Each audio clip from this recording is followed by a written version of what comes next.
বিশ্বের সেরা সিনেমার তালিকায় এখনও রয়েছে টাইটানিকের নাম।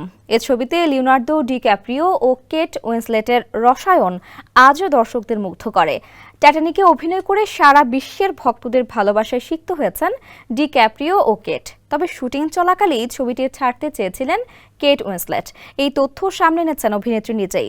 কেট কেন এমন সিদ্ধান্ত নিয়েছিলেন সে বিষয়ে বিস্তারিত জানাচ্ছেন শিবলি আহমেদ।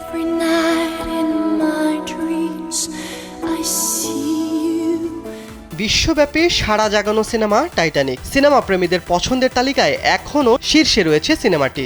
1997 সালে মুক্তিপ্রাপ্ত সিনেমায় লিওনার্দো ডিক্যাপ্রিও ও কেট উইন্সলেটের না পাওয়া প্রেমের উপাখ্যান কোটি দর্শককে কাঁদিয়েছিল।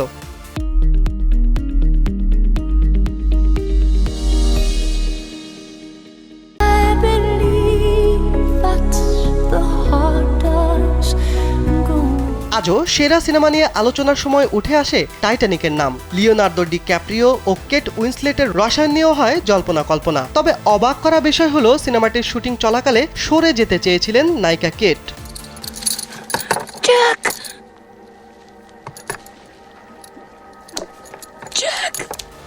লস অ্যাঞ্জেলস টাইমসকে দেওয়া পুরনো এক সাক্ষাৎকারে কেট জানান, টাইটানিকের শুটিং চলাকালীন প্রচণ্ড ঠান্ডায় আক্রান্ত হয়েছিলেন তিনি। তখন শুটিংয়ে তাকে দীর্ঘ সময় পানিতে ডুবে থাকতে হয়েছিল। অতিরিক্ত ঠান্ডায় ইনফ্লুয়েঞ্জা ও নিউমোনিয়ার মতো রোগে আক্রান্ত হয়েছিলেন নায়িকা, যা কিনা তাকে জীবন মৃত্যুর সন্নিকটে নিয়ে গিয়েছিল।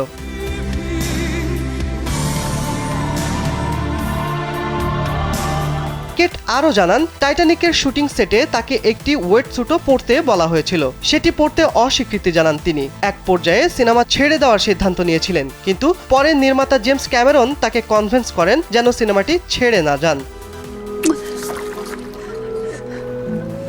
20th সেঞ্চুরি ফক্সের প্রযোজনায় সিনেমাটি পরিচালনা করেছিলেন জেমস ক্যামেরন। টাইটানিক প্রথম সিনেমা যা বক্স অফিসে 1 বিলিয়নের মাইলফলক অতিক্রম করেছিল।